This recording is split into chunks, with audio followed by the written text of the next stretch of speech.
Buenas noches, bienvenidos a una nueva edición estelar de Costa Rica Noticias. Estamos en vivo a las 7:01 de este lunes 5 de abril. Gracias por informarse con la señal de Canal 13. Soy Ernesto Rivera. Recuerde que también pueden seguir estas noticias a través de nuestras redes sociales de Facebook y Twitter en las direcciones que aparecen ahora en la pantalla. Hoy tenemos mucha información para compartir con ustedes, así que vayamos a ver nuestros titulares. Adelante.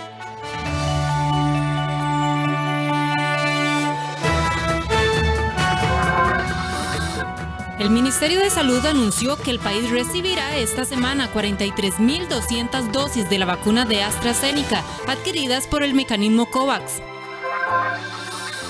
Diputados continuarán discutiendo el proyecto de ley de empleo público a doble sesión desde este lunes y hasta que finalicen la votación de las 200 mociones pendientes.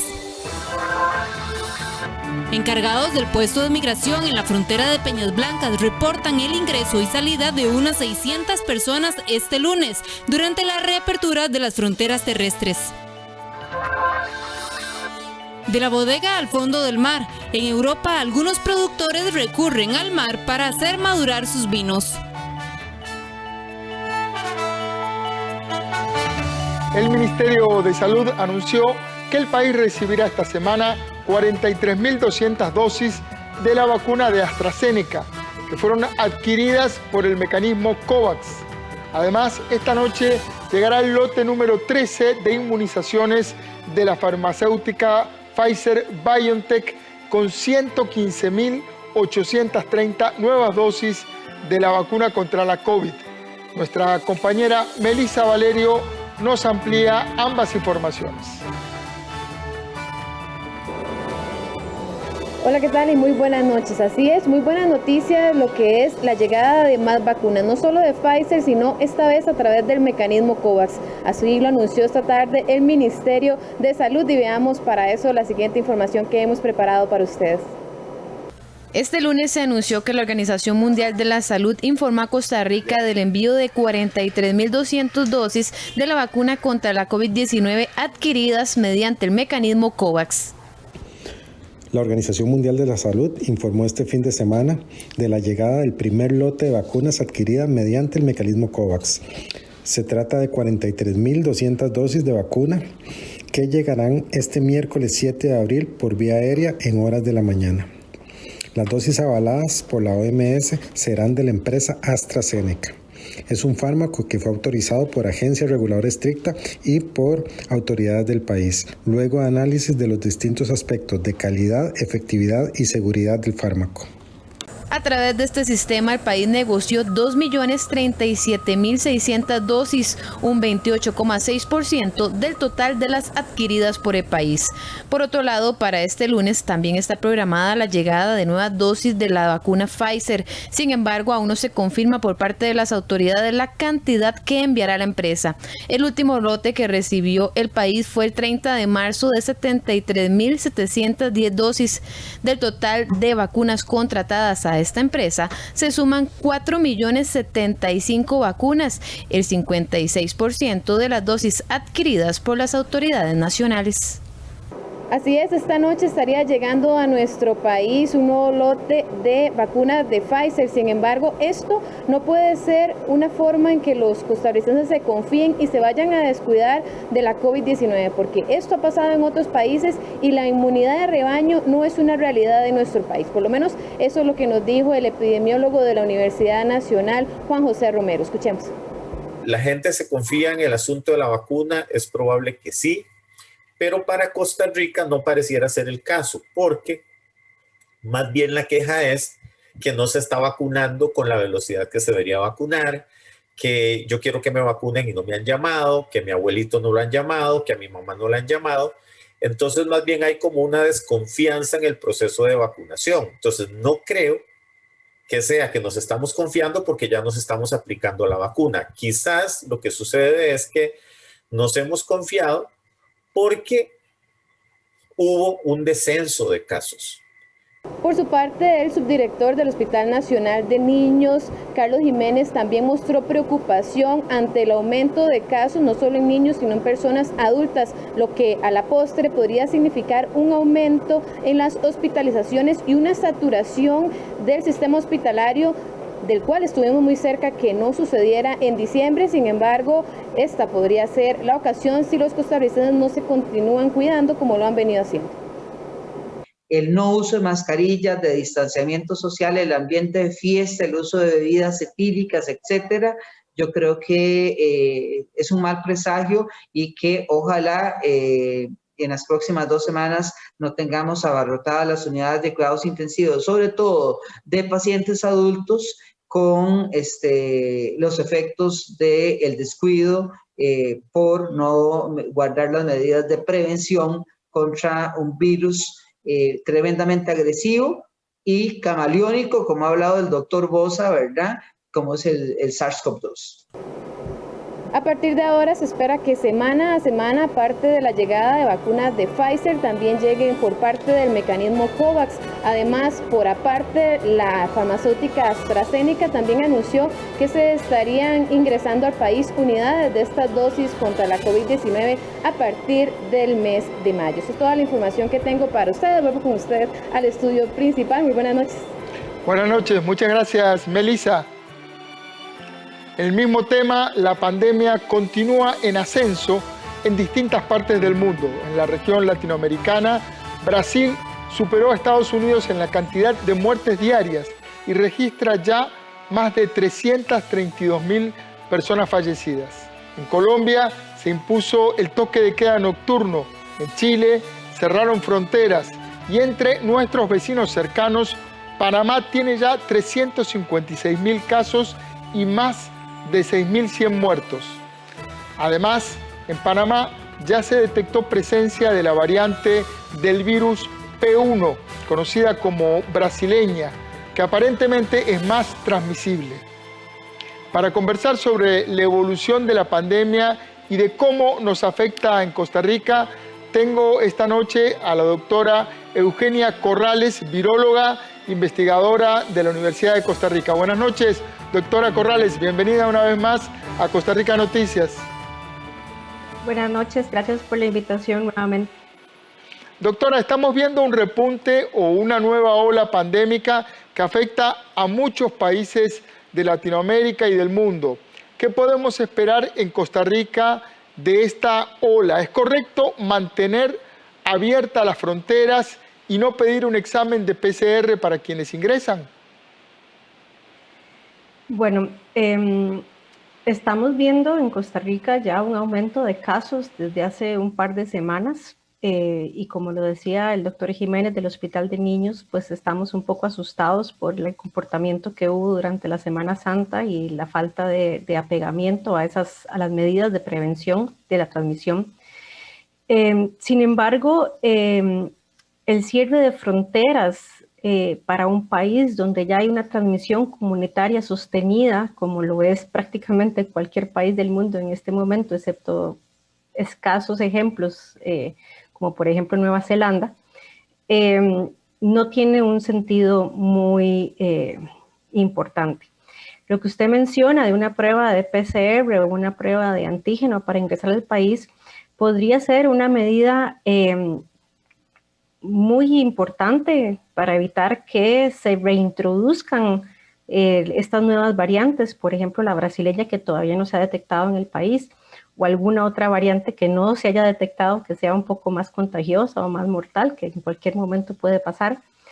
Sin embargo, debido a la necesidad económica que tiene el país de volver a reactivar el turismo, y somos un país turístico de primera línea, pues el mismo gobierno ha decidido no imponer esa medida de PCR al entrar.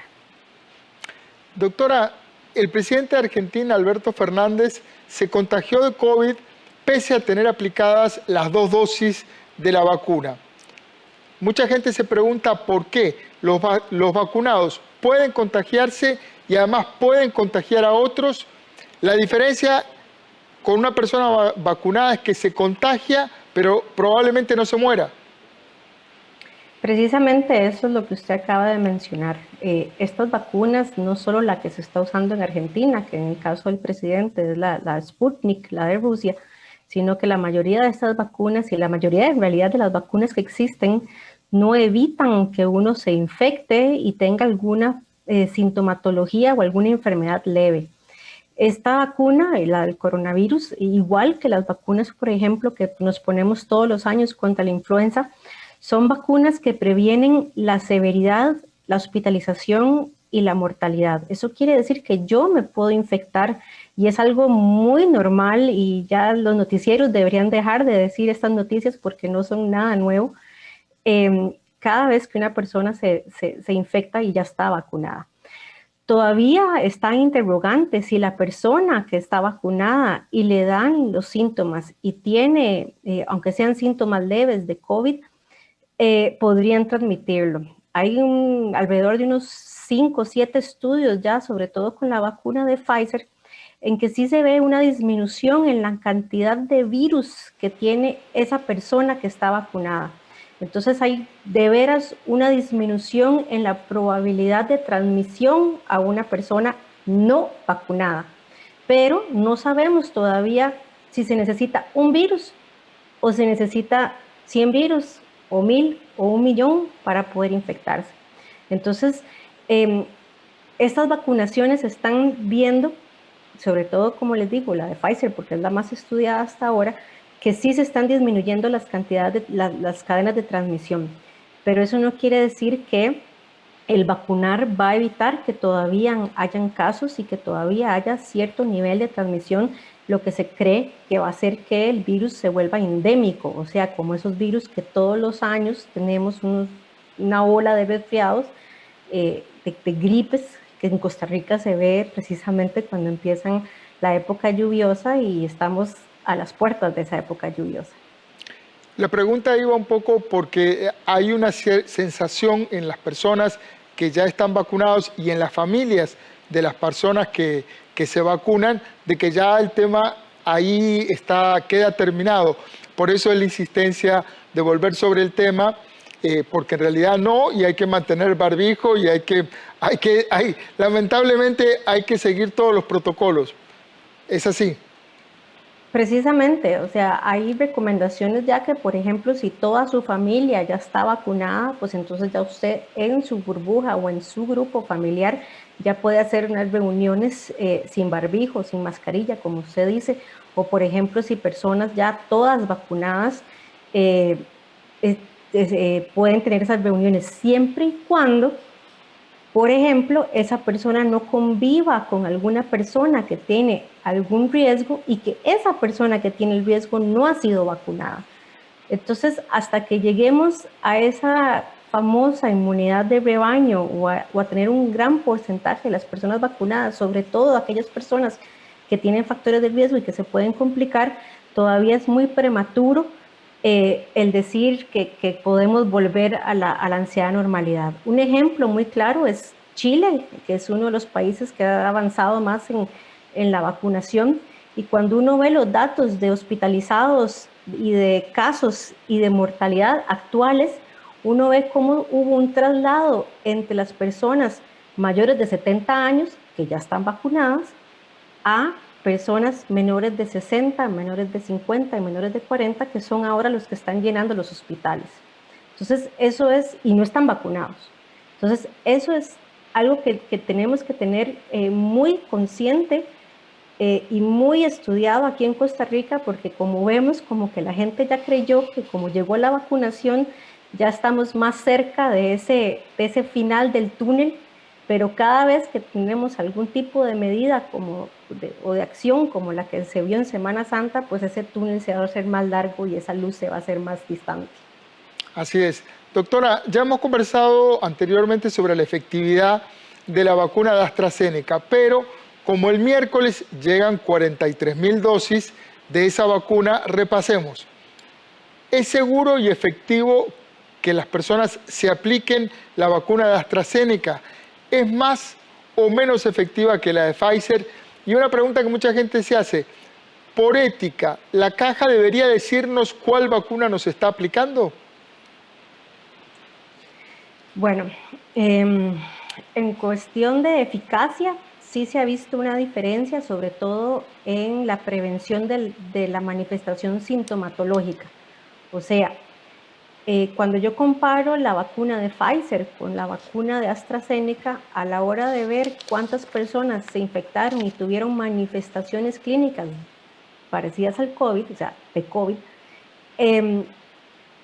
la vacuna de Pfizer tenía una mejor eficacia que la vacuna de AstraZeneca. Sin embargo, ambas vacunas previenen finalmente lo que queremos prevenir, que es la hospitalización y la severidad. Y las dos llegan casi al 100%. Entonces, precisamente por eso se dice que la mejor vacuna en este momento es la vacuna aplicada en el brazo de cada persona. No hay una gran necesidad de saber si es la de Pfizer, si es la de AstraZeneca, si es la de Janssen, si es la Sputnik, si es la China, sino que la gente esté vacunada para llegar a esos niveles de protección. Ya a la hora de si es mejor una o la otra, en realidad las dos son muy buenas y las dos están teniendo el resultado que queremos tener, que es evitar la muerte. Entonces, si éticamente la caja debería avisarle a usted si es Pfizer o si es AstraZeneca, realmente estamos discutiendo en algo que no sería necesario. Es necesario que le digan si es Pfizer o si es AstraZeneca porque el intervalo para ponerle la segunda dosis es diferente. En una es 21 días y en la otra es 28 días. Entonces ahí podría haber confusión. Pero en que sea menos correcto poner la de AstraZeneca, en realidad no es cierto. Han habido reportes tanto de AstraZeneca como de Pfizer de la producción de coágulos y de trombosis un poco elevada en la de AstraZeneca, pero si lo comparamos, por ejemplo, el riesgo de tener esa trombosis con la vacuna de AstraZeneca es de 2 en 1 millón, y si yo tengo, por ejemplo, COVID, es de 1 en 10. Entonces vemos que al final las ventajas de la vacunación son todavía más para poder decidir que la vacunación es el camino correcto. Además, la EMA, la Agencia Europea de Medicamentos y también la OMS han visto ya particularmente cada caso, que son menos de 100 en los millones de personas que se han vacunado, y realmente no ha tenido la causalidad que podría uno decir hay que parar la vacunación por AstraZeneca en este caso. Entonces,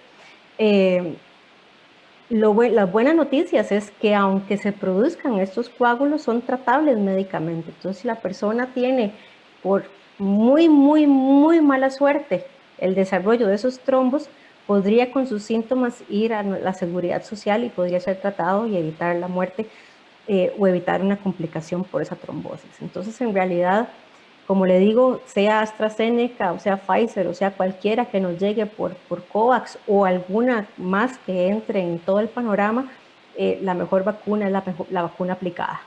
Buenísimo, doctora. Excelente, más claro, no hay manera. A vacunarse todo el mundo, a esperar que lo llamen, a apuntarse en los CEBAIS, en los centros de vacunación y esperar la vacuna y aplicársela. Muchísimas gracias a la doctora Eugenia Corrales. Gracias a usted. Buenas noches.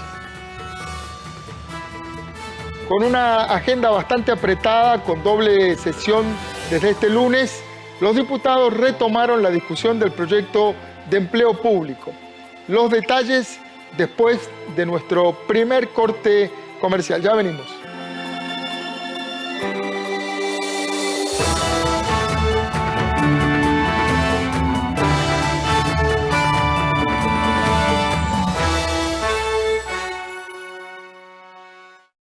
El crédito más popular para trabajar y estudiar conectados desde casa. Solicite su crédito y compre el equipo que necesita para el teletrabajo, para remodelaciones, mejoras o ampliaciones para la educación virtual o la compra de mobiliario. Solicítelo hoy mismo. Banco Popular.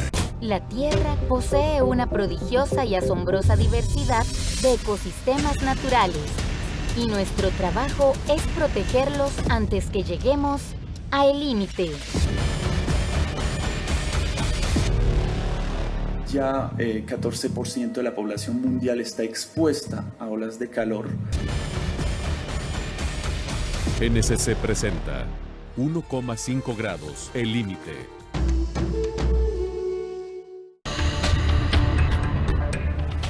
Hola, ¿qué tal? A un año de la llegada del SARS-CoV-2 a Costa Rica y de la pandemia del COVID-19 en Costa Rica, pero en el mundo mucho más, el impacto económico es innegable y sobre todo tiene un rostro muy importante en nuestro país, 500,000 personas sin trabajo a la fecha, porque en algún momento fueron muchas más.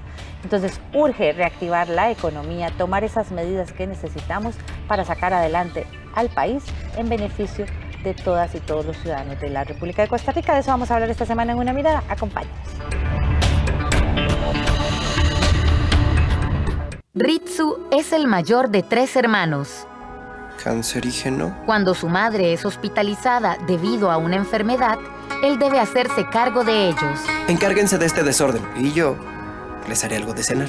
Así, él va descubriendo el maravilloso mundo de la cocina, pero todo empieza a complicarse cuando descubre que es adoptado. Aun cuando Kyoko y tú no están conectados por sangre, también eres el niño precioso de Kyoko, así como Shirabe y Kanade. Una comida para el corazón. Una historia familiar que nos conmoverá. De lunes a viernes a las 11:30 de la mañana. Solo en 13. Costa Rica Televisión. Respetar las medidas contra la COVID-19 es mi responsabilidad, porque luego voy a mi casa con mi familia.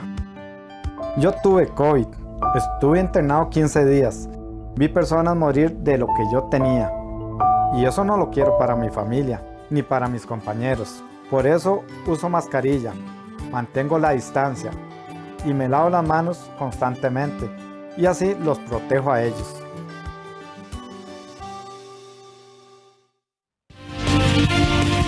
Banco Popular presenta El Tipo de Cambio. A las 7 de la noche con 23 minutos estamos de regreso en esta edición estelar de Costa Rica Noticias y vamos a ver la cotización de la divisa estadounidense. Al cierre de hoy, el precio del dólar en la compra, 608 colones con 16 centavos. El precio del dólar en la venta, 615 colones con 13 centavos.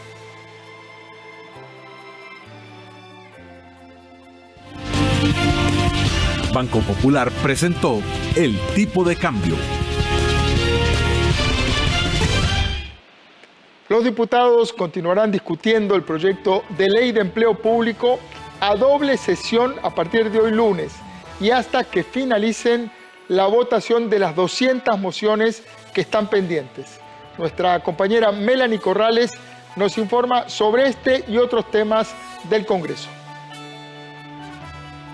Hola, muy buenas noches, compañeros, amigos televidentes. Los diputados retomaron hoy la sesión del plenario legislativo y en esta la discusión del proyecto de ley marco de empleo público con un pendiente de más de 200 mociones de reiteración, es decir, cambios que sugirieron los diputados a este proyecto de ley y en eso están, en esa discusión.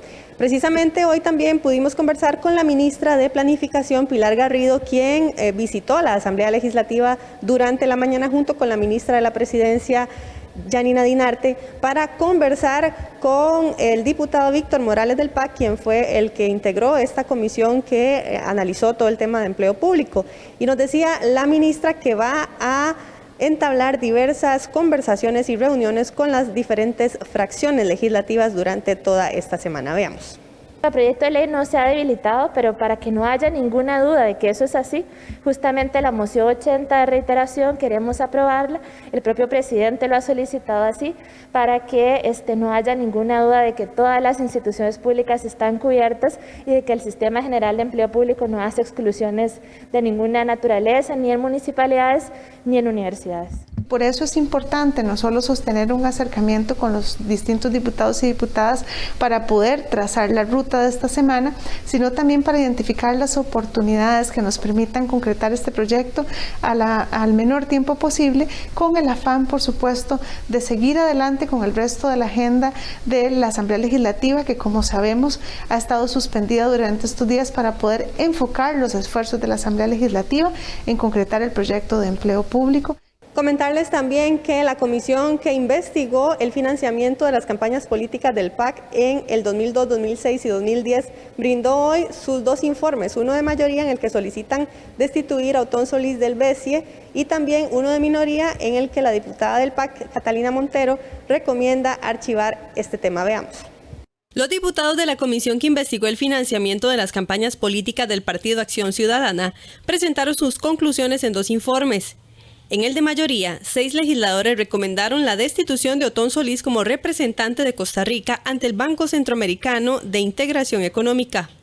Además, pidieron al presidente de la República, Carlos Alvarado, que se destituya a la exsecretaria general del PAC, Margarita Bolaños, como garante de la ética, y que la Fiscalía retome la investigación. Nos parece que ellos propiciaron no solamente la incorporación de personas para que firmaran contratos, existía una motivación especial de Otón Solís, entendiendo que estaba en riesgo el dinero de la Serie A, y está catalogado de que los contratos permitieron engrosar las finanzas para que pudieran pagarse los dineros de sus familiares, que eran cerca de 95 millones de colones. Una recomendación al Tribunal Supremo de Elecciones, entendiendo que el departamento que fiscaliza las asambleas nacionales de los partidos también tengan comunicación con el que aprueba los recursos. Otón Solís en la Asamblea Nacional prácticamente aceptó la estafa que se estaba haciendo, y aún así tuvieron que pasar años para que se diera la investigación. En el 2016, el Partido Acción Ciudadana fue condenado por estafar al Tribunal Supremo de Elecciones, y desde entonces se le ordenó pagar más de 516 millones de colones que al día de hoy siguen pendientes. Pese a esto, la diputada del PAC, Catalina Montero, dijo en su informe de minoría que el tema debe archivarse y que la agrupación hará frente a la deuda antes de las próximas elecciones, aunque no precisó cuándo se haría el primer desembolso o de dónde obtendrá el partido los recursos. Sabemos que para ir a la campaña vamos a poder resolver parcial o totalmente esta deuda con el gobierno, con el país. ¿Perdón? ¿No es mejor hacerlo totalmente que parcialmente? Bueno, es que también el partido no está en condiciones económicas como para hacerlo de una sola vez. ¿Por qué se postulan? Porque creo que estamos en un Estado de Derecho y me parece muy importante, eso es parte de nuestra democracia, que los partidos políticos opten, ¿verdad?, por presentar sus candidaturas ante un proceso de elección. Los diputados también solicitaron al Ministerio Público investigar las campañas del PAC del 2002 y el 2006. La información desde el Congreso. Vuelvo con ustedes al estudio. Buenas noches. Buenas noches, muchas gracias, Melanie. Una comisión investigadora precisamente de la Asamblea Legislativa solicitó este lunes al presidente de la República, Carlos Alvarado, destituir a Otón Solís Fallas como representante del gobierno de Costa Rica ante el Banco Centroamericano de Integración Económica, el BESIE, y a la secretaria general del Partido Acción Ciudadano, Margarita Bolaños, destituirla del cargo de garante de la ética de su administración. Vamos ahora en vivo con la periodista Andrea González, quien nos pone en contexto esta información con un analista político y además nos ofrece las reacciones de los involucrados. Buenas noches, Andrea. Adelante con los detalles de esta información. Buenas noches, don Ernesto y amigos televidentes. Como ya lo mencionamos y ya lo vimos en la nota anterior donde Melanie nos comenta esta resolución de la Comisión de la Asamblea Legislativa en la que le solicitan al presidente de la República destituir a don Otón Solís de su puesto en el Banco Centroamericano de Integración Económica, y además remover a doña Margarita Bolaños del cargo de garante de la ética de la administración actual. El documento también que fue publicado este lunes también recomienda al Ministerio Público retomar la investigación sobre la estafa que el PAC cometió al cobrarle 516 millones al Tribunal Supremo de Elecciones. Respecto a esta este caso intentamos conversar con ambas personas, con doña Margarita Bolaños y don Otón Solís. Doña Margarita nos mencionó que ella no se referirá al tema hasta el día de mañana, cuando ya tenga más tiempo de analizar con más detenimiento este documento que fue publicado esta tarde o este mediodía. Y en tanto, don Otón Solís sí nos dio una respuesta vía texto que dice lo siguiente: ahorré junto a muchos costarricenses miles de millones de fondos públicos en mis 2 primeras campañas. En la tercera hubo hechos posteriores a los cuales me opuse vehementemente, como es ampliamente conocido, que fueron en otra dirección. Ahora ha sido mi permanentemente práctica en todo cargo que he ostentado. Me siento orgulloso de ello. Como era de esperarse, la comisión no encontró nada deshonesto o ilegal, excepto lo que los tribunales ya habían procesado y sobre lo que desde hace varios años establecieron condenas. Seguiré ahorrando millones desde fondos públicos desde mi cargo en el BCIE, lo que significa que Otón Solís mantiene obviamente su postura de continuar en el Banco Centroamericano de Integración Económica. Pero para poner en contexto y entender bien qué es lo que pasó, a qué se refiere toda esta conclusión de la Comisión de la Asamblea Legislativa, estamos con don José Carlos Chinchilla. Él es analista político. Muchas gracias, don José Carlos, por estar con nosotros. Un gusto compartir con usted y con todas las personas que están en el programa. Como decía hace un ratito, tal vez si ponemos en contexto qué fue lo que pasó de una forma muy breve en ese 2010 y por qué lo traemos a la mesa hoy. Bueno, básicamente, y siendo muy sucinto, digamos, el Partido Acción Ciudadana desarrolló un mecanismo de financiamiento muy particular, y era que le pedía a sus simpatizantes que tenían algún conocimiento específico, algún tipo de habilidad o destreza, que desarrollara esa habilidad o ese conocimiento en la campaña política y que donara su trabajo. Sin embargo, en los registros aparecía como que estas personas habían cobrado por lo que habían hecho. De tal manera que lo que era una acción gratuita apareció ante el Tribunal Supremo de Elecciones como una acción cobrada. Y eso generó que el PAC recibiera 516 millones de colones y en ese sentido, una vez que se plantea la denuncia, una vez que se lleva adelante todo un proceso judicial, los tribunales terminan determinando que el PAC realmente faltó a la verdad, que cometió un delito y que debe pagar 616 millones. Ahora, en realidad el PAC aparece como un partido que permitió que ocurriera esto y se sanciona a 2 personas, muy específicamente a don Maynard Sterling y al señor Bolaños. El señor Sterling era el secretario del partido. En ese momento, doña Margarita era la presidenta y don Otón era el candidato presidencial. Muy sucintamente. Aquí lo importante es entender que ya los tribunales vieron este caso y que se analizó la posibilidad de que la señora Margarita Bolaños estuviera como posible indiciada, pero no lo fue.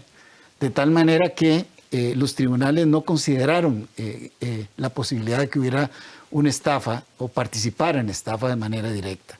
Ahora, lo interesante es ver que son hechos que ocurren en el 2010 y que se están resolviendo por parte de la Asamblea Legislativa un año antes del proceso en el que vamos a elegir un próximo presidente o presidenta de este país. Precisamente en esa línea, ¿cómo se podría haber afectado tanto el PAC como organización política y el nombre de Otón Solís, que no se ha dicho nada aún oficialmente, ¿verdad? Una posible postulación, pero cómo se podría haber afectado el nombre de estas dos con este informe que está sacando hoy la comisión? Yo le agregaría a esas preguntas que voy a contestar una tercera. ¿Cómo afecta esto la imagen de la Asamblea Legislativa? Porque resulta que esta es una comisión especial, no es una específicamente para analizar el 2010 y el financiamiento del PAC. Al sacar este resultado en este momento, es como el resultado es como una fruta envenenada, que no puede ser digerida realmente por la comunidad, porque la gente que piensa, independientemente del buen trabajo o de lo bien intencionado que fuera, al salir este producto en este momento, lo que hace la comunidad es pensar, esto es parte del juego político. Y entonces descalifica el resultado. Y al descalificar el resultado, el impacto que tiene es mucho menor que si lo hubieran sacado hace 2 años. Exacto. O hace un año. ¿verdad? Está a destiempo. Está a destiempo, efectivamente. Perfecto. Don Luis Carlos, estamos ya a destiempo nosotros también. Sí. Más bien, muchísimas gracias por venir y seguimos la línea de este análisis político que viene a poner o que se viene a exponer a menos de un año de las próximas elecciones electorales. Lo que devalora el resultado del mismo, independientemente de las buenas o las intenciones políticas que haya detrás de esto. Perfecto. Don Ernesto, usted sigue con mucha más información allá en el estudio. Muchísimas gracias a nuestra compañera Andrea González. Este primer trimestre del año ha dejado el saldo favorable de 9.700 nuevos puestos de trabajo. En su mayoría se trata de empleos provenientes de transnacionales que buscan aprovechar talento del servicio al cliente y las habilidades tecnológicas de los costarricenses. En el primer trimestre del 2021, empresas nacionales y extranjeras anunciaron alrededor de 9.712 puestos de trabajo en Costa Rica, de los cuales 4.050 corresponden a ferias de empleo, de acuerdo con datos recopilados por el Ministerio de Trabajo y Seguridad Social. El incremento se dio en empresas que buscan ambientes de convergencia tecnológica y talento humano de calidad, así como la ejecución de proyectos de infraestructura pública vial, educación y hospitalaria. Estos signos de recuperación a un año del primer caso de COVID-19 en el país coinciden con la reapertura gradual propiciada por el gobierno, que ha generado mayor dinamismo en la economía y estabilidad y confianza en las empresas, afirmó el Ministerio de Trabajo. Datos del INEC evidencian índices de recuperación económica con la disminución de por 6 meses consecutivos del desempleo, que pasó de 24.4% a 19.1%. Muchos de estos empleos corresponden a lugares fuera del gran área metropolitana. Tal es el caso de la multinacional Sykes, que anunció 500 puestos de trabajo en su sede en Liberia. De acuerdo con datos oficiales, al cierre del 2020 se registraron 456 empleos nuevos en comunidades fuera del GAM, gracias a empresas multinacionales. El gran desafío al que nos estamos enfrentando es el de poder cerrar las brechas del talento. Es decir, cómo garantizamos que esos 10.000 puestos de trabajo van a encontrar a las personas que se requieren. Y eso está significando, y eso es lo que estamos trabajando, en cambiar el enfoque. Normalmente se ha trabajado con la idea de que primero formamos las personas para que luego vean qué oportunidades de puestos se encuentran. Le estamos dando vuelta a ese enfoque.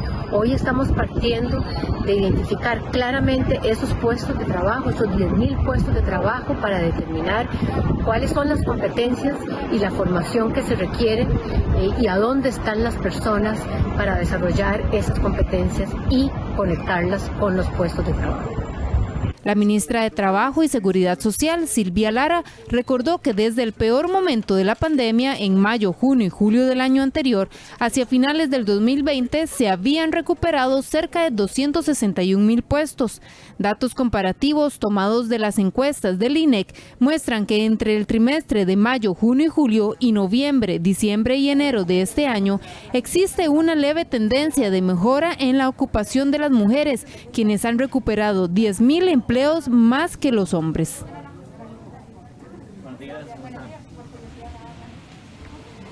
A las 7 de la noche con 40 minutos nos vamos a ir a una pausa, pero al volver más de 600 personas cruzaron las fronteras terrestres en Paso Canoas y Peñas Blancas hoy lunes luego de la reapertura tras casi un año de no tener acceso turístico. Los detalles a la vuelta de esta pausa comercial.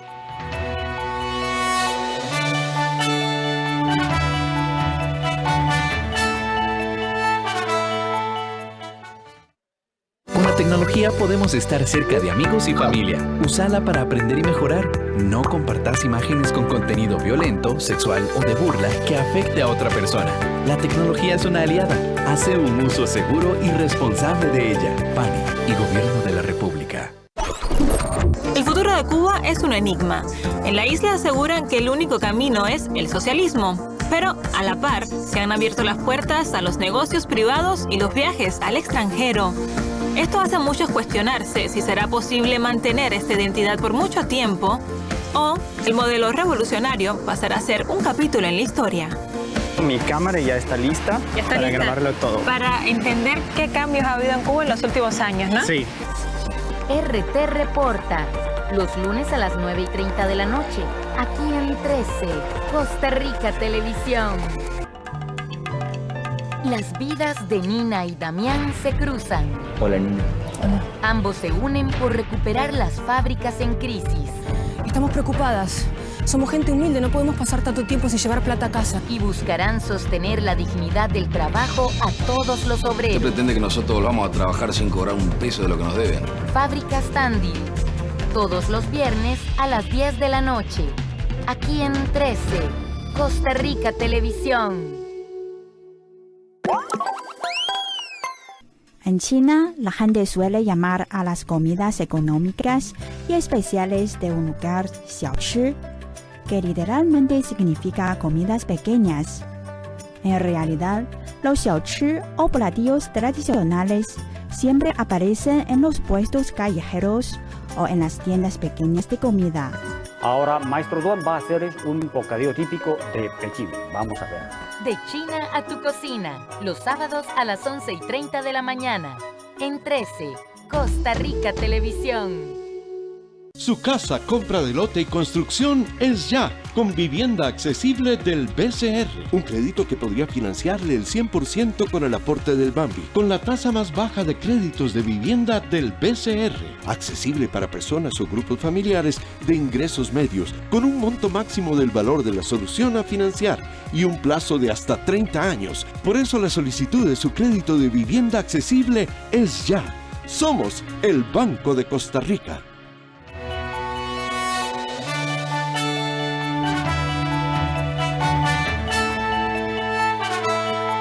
7 de la noche con 43 minutos y estamos de regreso en esta edición estelar de Costa Rica Noticias. Los encargados del puesto de migración en la frontera de Peñas Blancas reportaron ingreso y salida de unas 600 personas durante este lunes en la reapertura de las fronteras terrestres. Aunque el flujo de turistas no es el mismo que antes de la pandemia, los pequeños negocios ven esta apertura como una esperanza para reactivar su dañada economía. Hey, don Mario, ¿a qué se dedica? Yo trabajo en mantenimiento de una tabacalera. ¿Y vive dónde? Vivo en Estelí, Nicaragua. Soy residente. ¿Y acá para dónde va? Voy para Liberia. Estas son parte de las preguntas que deben contestar los turistas que tienen permiso de ingresar por las fronteras terrestres desde este lunes 5 de abril. Costa Rica Noticias visitó el lunes el puesto de Peñas Blancas en la frontera norte y ahí las autoridades registraron el ingreso y salida de unas 600 personas solo este lunes, una cifra mucho menor a la registrada antes de la pandemia, donde en promedio ingresaban entre 5.000 y 6.000 personas por día. Además del cumplimiento de las medidas sanitarias, los turistas deben acatar una serie de requisitos. Para todos los que hacen su ingreso por el puesto hay requisitos. Tenemos, por ejemplo, para el costarricense que hace ingreso, él debe de completar el formulario del pase de salud, que se puede llenar inclusive 48 horas antes de su retorno al país. En cuanto a los residentes en el país, o que tienen una permanencia legal autorizada por la Dirección General de Migración, ellos deben de completar también ese pase de salud, pero además deben de estar con su seguro de la Caja Costarricense al día, y en caso de que no estén al día con la caja deben de aportar un seguro de viajero que les cubra mínimo 22 días, en donde se cubran gastos de internamiento por COVID y gastos de hospedaje. Una de las principales dudas de los turistas fue sobre el tiempo de inscripción en el pase de salud, ya que el mismo debe hacerse 48 horas antes del ingreso al país mediante la página web www.salud.go.cr. Sobre los tiempos de espera dijeron estar satisfechos. Estamos pues bien motivados otra vez porque ha sido muy incómodo. Hemos hecho viajes a Costa Rica vía aéreo, pagando exceso en el pasaje. Aparte de eso, ya por tierra pues se nos facilita un poquito más porque es más viable para nosotros. Nos quedamos en Liberia. Entonces creo que a partir de hoy se va a empezar a ver como antes de las filas de migración aquí en la frontera otra vez. Muy bueno, muy rápido, bien, no sé. Solo quiero manejar aquí de Estados Unidos y, I don't know, buscar las playas. Aquí en todo el movimiento ha estado bien y tranquilo, pero todo en paz y entonces como vamos partiendo de Nicaragua a Costa Rica, mucha gente ha estado con su mascarilla presente, se cuidan y también se ha lavado las manos cuando tocan algo, van al baño a hacer su pasaje de bus. Yo trabajé en México y viajé toda la vida hasta aquí, cruzando las fronteras, y fue más fácil de lo que pensaba. Aunque hoy es el primer día que ellos abren las fronteras para los viajantes, cruzando las fronteras de otros países como Nicaragua, Honduras o El Salvador, fue un poquito más difícil. Pero estoy muy sorprendido de qué fácil fue hoy y le agradezco al gobierno costarricense por hacerlo fácil y fácil para los viajantes entrar. Y le agradezco mucho a usted por entrevistarme. Y con la llegada de turistas viene la esperanza de un mejor porvenir para los pequeños negocios. Muchos han lidiado con un año de pérdidas de hasta un 90%, como es el caso de Betsy Áviles, dueña de una agencia dedicada a la venta de impuestos de salida y de una pulpería, quien dice que con la pandemia pasó de ganar 500,000 colones por semana a solo 50,000 y de alquilar 2 locales a fusionar sus negocios en uno solo. Estima de bastante, ¿verdad? De tal vez, qué sé yo, de 500,000 o así por semana antes que entraba a 50,000, 60,000 es bastante bajo, se asentó, o sea, solo para mantener, no ha habido como para crecer o algo así.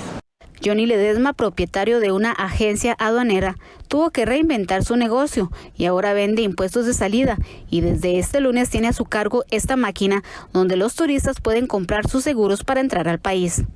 Inclusive les permitimos ahí una aseguradora de que colocaran en la oficina de nosotros ahí un equipo donde el turista pueda cancelar el impuesto. Inclusive ahí les colaboramos en guiarlos cómo hacerlo, igual sin ningún costo. Pero no todos corrieron la suerte de este pequeño empresario, ya que algunos, como este bufete de abogados, sí cerraron sus puertas por completo ante la nula presencia de visitantes turistas un año atrás. Apenas inició la pandemia, más o menos en esa época ellos desalajaron porque al no haber turismo, ni saliendo ni entrando, entonces ya ellos no tenían, a lo que se dedicaban, digamos, ya no tenían trabajo. Y aquí varios locales comerciales también que muchas agencias se fueron, o cerraron, o cambiaron de lugar, más que todo por falta de trabajo. Lento o no, el ingreso de turistas se irá regularizando poco a poco, ayudando así a dinamizar la economía de Peñas Blancas, un distrito habitado según el censo de población del INEC del 2011 por poco más de 9,200 habitantes, el cual pertenece al Cantón de la Cruz, uno con los índices de desarrollo más bajos del país, donde solo un 80% de las comunidades tiene escuelas cercas y solo un 25% tiene colegios cerca. Además, no hay una casa de estudios superiores donde cursar una carrera universitaria.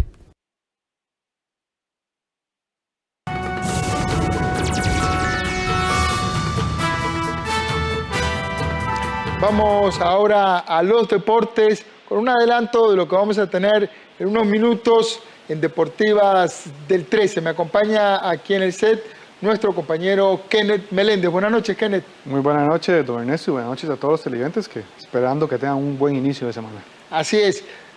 Saprissa y Alajuela en dos momentos muy distintos y algunos futbolistas con problemas de visa, ¿puede ser? Sí, pero ahí, ya después del trago amargo que vimos con las selecciones nacionales, ahora le toca el turno a Liga Deportiva Alajuelense, al Deportivo Saprissa, de representar al país. Primero Liga Deportiva Alajuelense, que mañana recibe al Atlanta United, un momento muy diferente al que tiene Saprissa, la Liga haciendo un muy buen trabajo en el campeonato nacional, mientras que ya Saprissa suma 7 partidos sin perder, sin ganar, perdón. Para la vuelta... No es lo mismo, ¿eh? No es lo mismo. Saprissa está muy cerca de su peor racha en la historia. La Liga tiene todo su equipo para el día de mañana, pero no lo tendrá la próxima semana. Ya es conocido el tema de Marcel Hernández, que no puede salir del país por sus problemas legales. Ahora se suma que el hondureño Alex López, uno de los jugadores más importantes de Liga Deportiva Alajuelense, tiene su visa vencida. Una inocentada de jugador y de Liga Deportiva Alajuelense. Ya el equipo está corriendo para la renovación, pero con temas de pandemia y con todo el tema de la embajada posiblemente sea bastante difícil. Y se hablan de otros 3 jugadores titulares, 2 de ellos como son Alonso Martínez y el jugador Jürgen Román.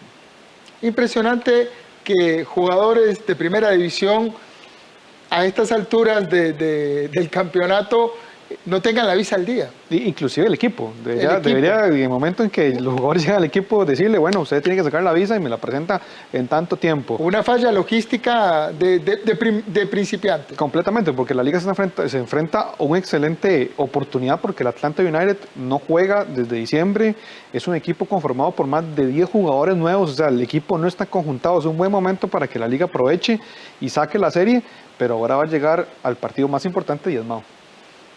Esto y más, Deportivas del 13, 8:30 de la noche. Muchas gracias, don Ernesto. Gracias a usted. ¿Se imagina mantener en conserva una cava de vinos debajo del mar? En Europa, los productores de vinos encontraron una excelente forma de proteger sus bebidas de los rayos ultravioletas. Al volver de la pausa, se lo contamos.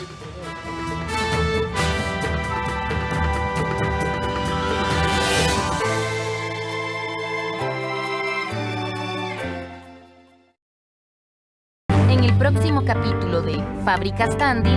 ¿Qué haces? Esa voz para que te sigan las muchachas, ¿no? A mí no me sigue nadie, Calvino. Acá estamos todas juntas. Estamos todas contra usted. Nina es tu mujer, es tu novia. No, es una conocida de acá, del Parque Industrial. La fábrica es nuestra. La fábrica es nuestra. Ustedes se van a dejar condenar por los caprichos de esta pata sucia. ¿Pata sucia yo? Pata sucia. Yo soy pata sucia y usted es un delincuente. Fábricas Tandil, el viernes a las 10 de la noche, aquí en 13, Costa Rica Televisión. Un programa que nos enseña cómo, con pequeños cambios, podemos mejorar nuestro medio ambiente. Si queremos reducir la cantidad de basura que generamos y convertirla en material reciclable, tenemos que separarla. Ecológica, los domingos a las 12:30 de la tarde, en 13, Costa Rica Televisión.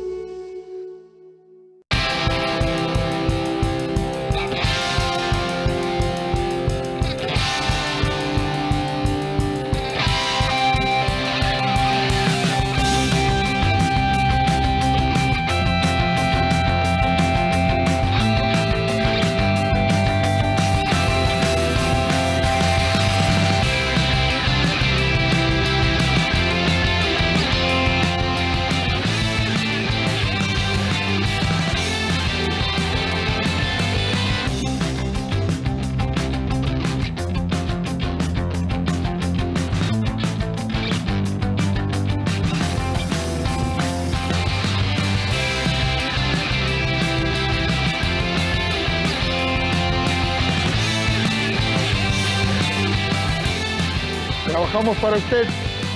Somos la televisión pública de Costa Rica.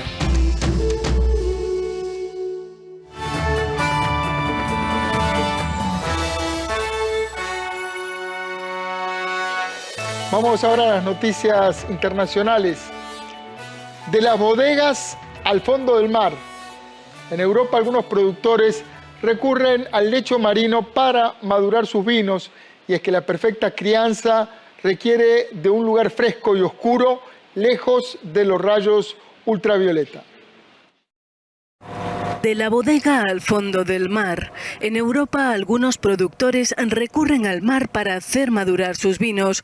Y es que la perfecta crianza requiere de un lugar fresco y oscuro, lejos de los rayos ultravioleta.